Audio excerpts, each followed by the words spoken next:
A woman proposes to her boyfriend and he refuses to accept because he says that it's a man's job to propose to the woman. She argues that he has an outdated way of thinking. What do you think? They gonna have to talk that one out. You don't have anything to say. You probably saw a future with that person. Maybe you wanted to marry that person, and now you're still keeping in touch. I can't stop myself from feeling, but I can control my actions. Cheating can be great in a lot of areas. Got me feeling good today. Hello, everyone, and welcome to Jam Session number 2 with Jasmine And Montez. Today, we're going to be covering the topics on gender roles. What's your view on gender roles in relationships and defining the relationship? So, should be pretty fun. Today's podcast is sponsored by my guy, Gio. He is the CEO of Shit's Getting Weird, Heart Infinity. All right, let's get straight into it. First and foremost, let's just dive straight into what is your view on gender roles in relationship? We couldn't get a warm up. We just went straight into it. I mean, communication is always the most important, so it's something that should be spoken on. Both men and women have estrogen and testosterone biologically. If a man is better at leading in a certain topic and a woman is better at leading in another topic, I think they should have that discussion so that the relationship can progress the best way. But it all starts with communication. I don't think the man needs to be the final decision. I also don't think that the world should pressure someone else's relationship to be the way that they have their relationship set up. I want to build an empire personally. So like, I feel like two leaders as a unit make for the best possible outcome to build that empire. So for me, I'm a very decisive person. I know what I want, how I want it, and when I want it. If I don't want it, I don't care. In that realm, typically, I would pass the torch.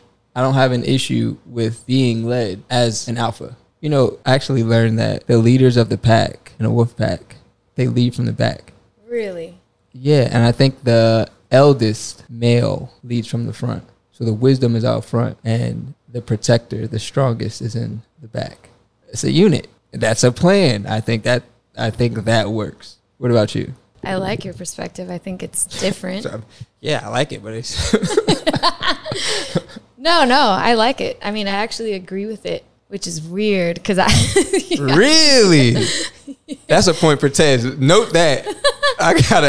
That's a point for Tez. Yeah, you might have just shifted my mindset on some things actually, but I only will add to it the one aspect of, because I do come from a traditional background, I still have this one thing that I do think that if there's something that you can't fully agree on, I do think that the man should have the final word. That's the only difference. That's your take. Right. That's my own take. But I think someone has to bow out. You can't have two, if there's just a complete disagreement. For the most part, though, this is what I also believe. If a woman honors her man and makes him feel respected and if he feels honored by her, then he will in return also honor her opinion, care about her opinion, and want to know. And also he will openly desire and ask for her, her take on it. And so then that's where they are able to build more of that, that synergy. Yeah, exactly. Her opinion holds weight. I agree. 100%. I think that's an amazing take. But the man holding the ultimate decision in every case, you're right. From a business perspective, that works. That's the reason that typically there's one head honcho at a business. Right. I know a company that I used to work for, they had 2 CEOs. How did that work? Well, I mean, they're still one of the largest businesses in the world. I mean, it was a specific decision based on health. It was already a well-oiled machine, so it was going to keep going. One of them was very strict with financials. One of them was very strict with growth. So there was a good balance. Right, and they probably had different roles to play within that leadership position. Yeah, but there was 2 different CEOs. Right. And I think it's a good marriage to have sometimes. But ultimately, I guess even in that case, there was an owner. But they all took a seat at the table. And it works out for me in that case. But I don't think it would work out for most people. Because most people in relationships don't understand how to utilize power for progress. People usually take power to increase self. They don't notice power is the best way to increase power is to give it away. To empower others. Exactly. Right. That's why I say choose your husband wisely, women. Choose a kind leader, someone who is going to also value your opinion equally. Yes. Absolutely. All right, here we go. We're going to dive into one of these scenarios.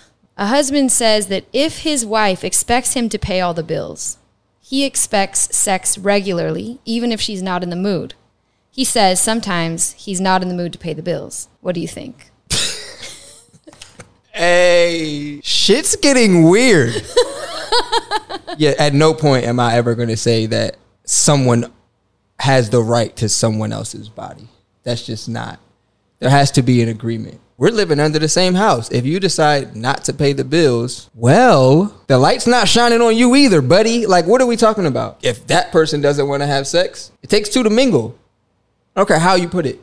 One, it's like we're forgetting to be humane in that situation. That's a crazy question. That's a wild question. But we're forgetting to be humans. Just because you control an inanimate object in a house doesn't mean you get to control another human being. Is there certain situations where you have to have a conversation to understand the balance? Yes. But at no point do I get to say, I have money, I own you. At no point. We will be regressing as a nation if that was the case. Because if somebody was to say that to my sister or my cousins or my grandma, bruh, what's your thoughts? I'm going to kind of like go ahead, on a small little rabbit trail here. Let me see you Euro step. I think in a marriage, two are supposed to become one, which means that you're saying like my body is yours, your body is mine. When you marry someone, you're becoming one with them. And so I think not that anyone should ever feel forced into having sex, but I do think if a woman wants to keep her man happy, that should be an automatic. And I would hope that if she's like dead tired, she's been up all night nursing, and she's, let's say she's got 3 babies that she just put to bed. She just got, like, if she's really like, I just don't have it in me tonight, hopefully he would be the kind of man that would say. It's not hopefully.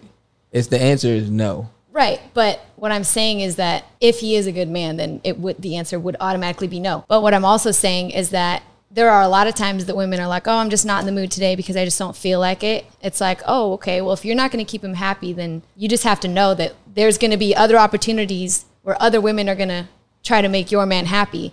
And then you're talking about like an obligation to keep the household steady with sex. And I understand that is a part of it. I completely understand. But I was looking at it from a single stance, not a consistent thing. Like they have a disconnect. She is no longer sexually attracted to him. I guess I was looking at it in the single moment. I'm not going to pay the gas bill today. So if you don't decide to have sex with me for the next month, like that's how I was thinking about it. But I also think that, just to go back to what you said, because there's one point that I don't agree with, and it's okay to disagree. I don't think marriage is two people on top of each other. They're not a unit at every single moment. They're still individual human beings. So how I picture it is two people are on the same path of life. They're not walking in sync every single step. If I have to go to the bathroom, that doesn't mean that she has to go to the bathroom. You know what I'm saying? Like, I don't need her to hold my hand. And I know that's like an exaggerated stance, but it's sometimes in some relationships it's true. Like if I go to the clothes in the dryer, I don't need her to hand me the clothes out of the washer so that I can put them in the dryer. We're still two individual different people, and it could complicate situations if you don't get to have me time. You don't get to have the separation, because the separation, again, the detachment of pretty much anything could still bring or strengthen a relationship. And I don't think addiction is never good. You can be addicted to anything. If you're addicted to another person, sometimes for some people, that's great, because those two people could be addicted to each other. But for introverts, or for someone who is not fully an extrovert, that peace to be alone needed, essential. It is an essential part of sanity. So we can walk on the same path, we can hold hands, but I still have the things that I like, which makes us different. She still has the things that she likes, which makes her different. And those differences also help build in the relationship, because you can learn to like new things. Say, I dislike those things, and that gives that person that their space. But at no point, in a literal sense, are they the same. In a theoretical sense, a marriage builds a bond, but it's not like we merge together like some Disney story tale, you know? I'm not referring it as a Disney story tale. Okay. At all.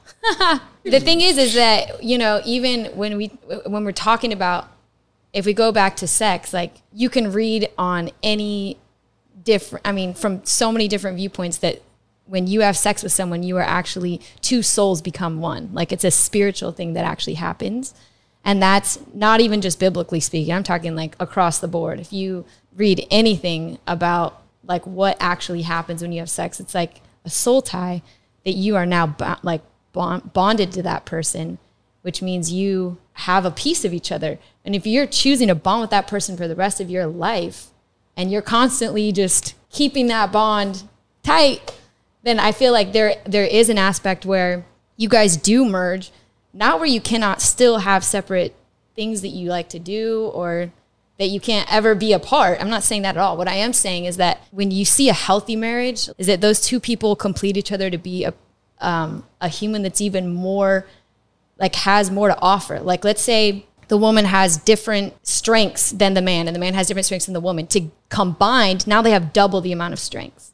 And you double the amount of weaknesses. Right. But the weaknesses can be also like, if two people are truly like sharpening each other and they challenge each other and they are so different that they are constantly having to learn and grow and it's uncomfortable, then those weaknesses hopefully can even turn into strengths. I believe that if you have the maturity and the will to grow and to change, then I think that those weaknesses can be diminished and you can actually learn from the other person who doesn't have your weaknesses and say, you know what? These don't have to be my weaknesses either. I've seen it happen with my parents and like certain other couples. Yeah, you grew up in a more comfortable household than the majority. I hear your optimism, but numbers don't lie. Most people don't choose to have those type of relationships that require growth and require being uncomfortable and require most people choose humbling. Self. Right. Yeah, right. I agree. Yeah. Okay, long as we're in agreement that like what you're describing is not the majority. Oh, I'm very aware of that. Okay. I think it is the absolute minority. Right. But I think you can choose it for yourself if that's what you desire. All right. Okay.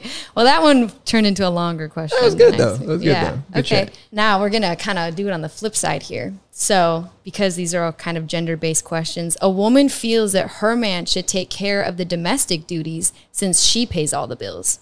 He refuses because he says cooking and cleaning makes him feel less than a man. What do you think about that? Get yourself a job, sir. Get that ass paid, sir. I mean, there's going to have to be balance. Like society wants its cake and to eat it too. Shout out to J. Cole. But you can't always have that. If you're going to be in a relationship with somebody, find the balance. If you want to be in a relationship with yourself, find the balance within yourself. But you will probably be single until you're willing to compromise. It's a very simple equation. And for me, if you both get jobs, the children might have to go to daycare. But if you gonna be at the crib and you can't cook and clean and then you expect her to work and then come back to the crib and cook and clean, you're not looking for a relationship. You're looking for a mom, bro. Like you looking for, like you sound like you 12 years old about to enter high school. Like what do we, no, it doesn't make sense. But there are certain relationships that I know that he is a stay-at-home dad and she's the one working and he does cook and clean and do all that and then that works out. He's providing his side of the... Exactly. Yeah, so yeah, this was saying the opposite, like him saying, oh, that doesn't... Well, how does it make you feel like a man that you don't do anything? Right. Next question. Yeah, okay, yeah, I agree with you on that. I don't think we really need to go too much more into that one. Okay, what is chivalry and is it dead? It's not dead, but it just can't coincide with equality. It's a very simple thing because it's the same situation of like the woman coming back home from a 9-10 hour day of work and then being expected to cook and clean. How I describe everything is like imbalances and balances. If a relationship starts off with an imbalance, it may balance itself, but at some point, because we are humans, we are still mammals by nature, there's going to be an imbalance in the end. If a man goes into a relationship and has to court a woman He's showing her the best side of him at all times. At every waking moment for the honeymoon stage, he's showing this highlight of himself that he cannot keep up. And then she's just there being pretty. And then after that, even if she does or does not choose him, she's going to choose somebody at some point. And then if she has nothing to offer, and this expectation, that this imaginary expectation that he had of her, which typically is how it works. People don't usually live up to somebody's imagination. There's going to be a situation where I'm not getting what I put in the beginning. And then he's not going to act the same because he can't. And he's also not going to act the same, like verbally, body language. She's going to be like, you changed. And it's a typical conversation in every single relationship. But the imbalance in the beginning caused the imbalance in the end. It's always good to just be a good person. I am too much of a go-getter not to make money. And I will always be respectful, but that's because that's how I was bred. In my family, women are on a pedestal. So for me, going out into the world, women were always just on a pedestal. So I'm going to respect women no matter what. But that doesn't mean that there is the expectation that I'm supposed to do everything without the woman also being chivalrous. Again, there's that balance. Now we're talking about a bunch of different components. I expect my woman to also bring something into the household financially, whether it's her following her dreams and she's trying to build something, or she has a job. And on the opposite end, if I hold the door for her, which, I mean, that's, for me, that's simple, people. Hold the door. You hold the door for your grandma. It's not that hard to hold the door. That's chivalry. But at the same time, she can do things for me. I will open the door for her. Not an issue. It's not that hard to do, but there has to be balance. If there's chivalry and there's also going to be equality, you can be equals and define what that equality is. And you can also be chivalrous from a man's side and a woman's side. Just has to be balanced. That's all I'm saying. I've never heard that perspective before. Well, because I don't, so you didn't really define what is chivalry. Chivalry is putting someone else's needs or desires before, I wouldn't say needs, but desires before your own. So it's putting the other person on a pedestal in some type of way. I guess it is a form of serving someone, like service. Yeah. I always thought chivalry was just being a gentleman, opening the door, helping a woman with her bags, that kind of thing. Like, or walking on the outside of the sidewalk to make sure that she's safe, you know? Yes. Like holding her hand when you cross the street because she's wearing heels and she could trip, like that kind of a thing. Yeah, but women can do the same thing. We just only focus on the man being the protector, the man being the provider. Women can be chivalrous as well. And in that, there should be balance. Financially, there should also be balance. Taking care of the household, there should still be balance. If a man had like a heavy bag and the woman was carrying it for him, like because he's obviously stronger. And so... Yeah, but what if he needs coffee? Oh, yeah, but I just didn't see chivalry being that. Right, both of them are being unselfish. Right. Like, there's certain things in chivalry that I will never do. Like, that is just absolute. I actually wrote this in my script because I think it's stupid. Oh, do share. Yeah, let's hear about that. When a man is meant to take off his jacket and put this jacket over a puddle so that they can then walk over said puddle instead of walking around said puddle, how does that make any sense? That's what I'm talking about. I never heard of that one. You've never heard? Well, I've seen it, like maybe in a movie or like in a... Yes, what are we talking about? All of this stuff. Where do you think you got all of that stuff from? Opening the door, holding hands, crossing the street. You see a woman in heels. It's stuff you're taught, though. I mean, that... Seeing an old lady. So you've seen people helping old ladies across the street with their groceries in person before you see it on TV? I grew up doing that and seeing that, yeah. And I didn't really watch a lot of TV when I was a kid. They ain't do that in the hood. So if somebody was trying to grab your bags, you thought she was getting robbed. I'm just saying. Yeah, just very two different backgrounds, that's all. I seen it on TV before I seen it in real life. So chivalry was taught. I did say that it was taught. Yeah, no, I agree. Yeah. It was taught to me through a different volume as well. Right. But yeah, chivalry is literally just, it's selflessness. And I don't think it's dead. It's just reformed. It's developed as humankind has developed and our mentalities have developed. But to think that chivalry is only for a man, I think is crazy. Because of your definition, that makes sense to me. Totally. All right, this one's gonna be... A woman proposes to her boyfriend and he refuses to accept because he says that it's a man's job to propose to the woman.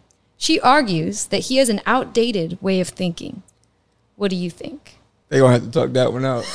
You don't have anything to say.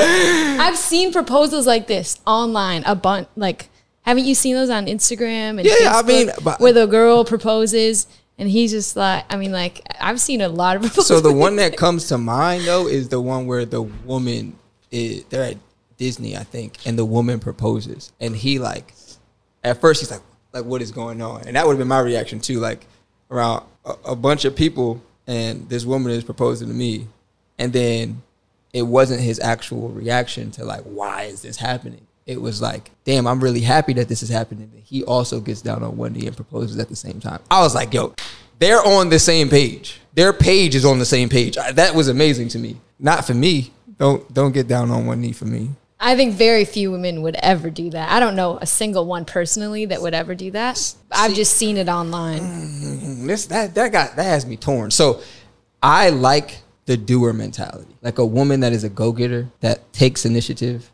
doesn't just expect without having the same idea that they would do that. But when you do certain things that's only specific for how I feel, it would rub me the wrong way. So like, I think if a woman proposes, it's more of a thing like, I'm tired of waiting, and I'm gonna take a stance no matter. It's like a ultimatum kind of thing. And I don't do well with ultimatums. Whereas like, if a man was to do it, it's traditional in a way. It's globally accepted, and the woman has the right to say yes or no. If a man is to say no, he's automatically the bad guy. You know, it's like, you don't just feel sorry for her, but then people want to give him the elbow. Whereas like, if she says no, it's like, all right, well, maybe he's not where he needs to be for her to say yes. Don't get on one knee for me. I'm letting you know right now. It's going absolutely not. That's good. That means I'm what? All right. Now we're going to get into some other questions we're going to be talking a little bit about defining the relationship. So when you're dating someone, do you prefer to go with the flow or label and define things? Flow. I don't think the world needs to define my relationship, because it's not, like, I don't care much about what the world thinks. It's more about the hindrance of progress. Because like, for me, I don't care that much to get married. If the person that I choose to be with, if that is her goal, then I'm all for it. Like, remember I said it's like certain things that I really care about. Mm-hmm. And I will like die on the sword by those things. Marriage is not one of them. Because if that's my person, that's my person. Whether the U.S. government says we are married or the state of whatever says we're married, it doesn't make a difference for my relationship. I define the terms of my relationship. Not society, not the state, not the nation, not God. Does God define my relationship? Well, the parameters of, I don't know what you tried to do right there, but by the parameters of how I grew up, yes, I was still raised Christian and Jehovah's Witness. So like, my morals pretty much align with all of that. But at no part in the Bible does it says you have to get married. Oh no, you can be celibate for the rest of your life if that would be in the Bible. That if you choose to be single, then you choose to be celibate forever. Yes. Yeah. That is in the Bible. Yeah. I don't know how we got here, but yes. Okay, your turn. It completely depends on the relationship. Like, as far as going with the flow or labeling it, that's up to the two people that are in that relationship. So I don't think it has to be one way or the other. Some things work for some people, some things don't. All right, here's another one. What's the difference between being thirsty and applying pressure? Applying pressure? I don't pressure anybody. So right. If it's meant to be, then it's meant to be. If it's not, then it's not. But thirsty? That's like one of the hip terms that I'm not really into popular culture. So to me, thirsty sounds like a proactive person. So it sounds like perspective to me. If the person messages me 3 times, he's applying pressure. The person is messaged me 4 times and sends a question mark. That's thirsty. For me, if we talk. If we don't, my life is going to continue. I don't care. I don't care. I think being thirsty is more a need for validation, and it's a little more desperate. It's like, I need attention, it's more that. I think applying pressure is more so like a desire to be chosen, and maybe more like, okay, what are we doing here? And I think Scenario time.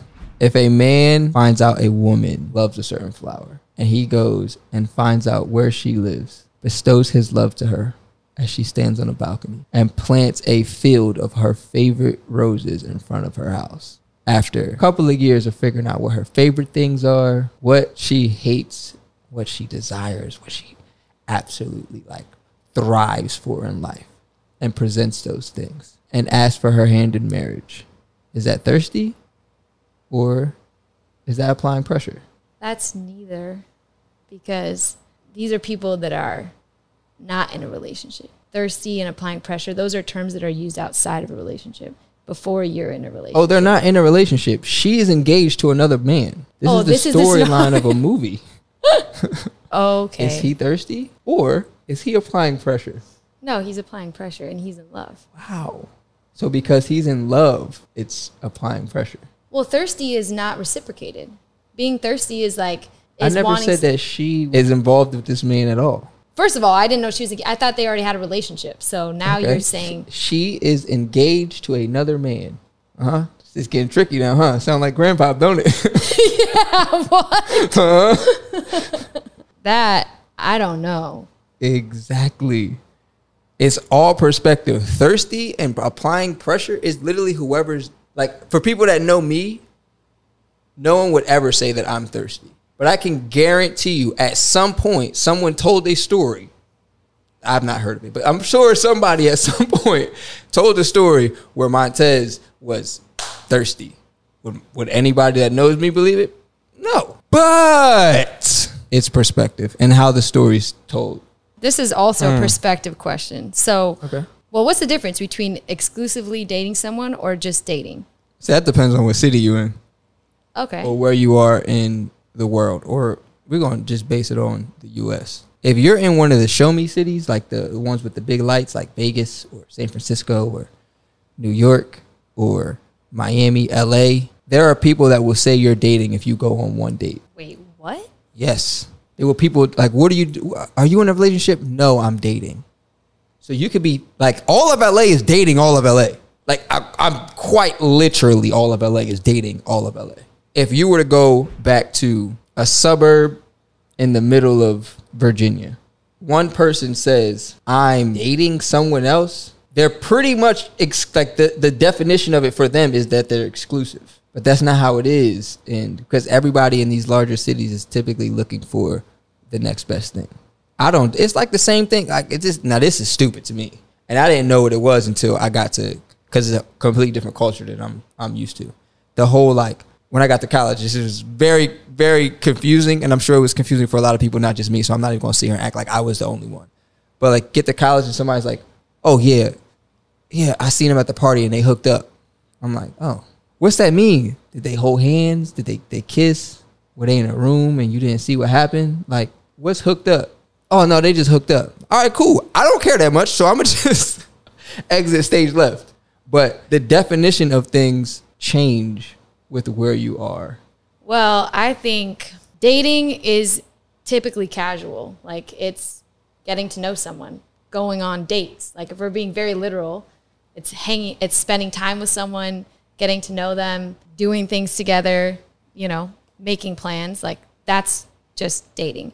I think if you're exclusively dating, that is like you're on the path to a relationship. It's like a pending relationship, but that's like the goal, the end goal. Dating can still just be like, oh, I just want to have a good time. I want to go out. I want to, kind of play the field, or I want to get to know multiple people, see what I like and I don't like. I think when you choose to be exclusive with someone, then you're saying like, oh, I see a potential for this actually going somewhere. All right. Well, I think that's a good way. That's a good one to wrap it up with. We are already over time. So, okay. Thank you for tuning in to Jam Session number 2, and we look forward to seeing you at the next one.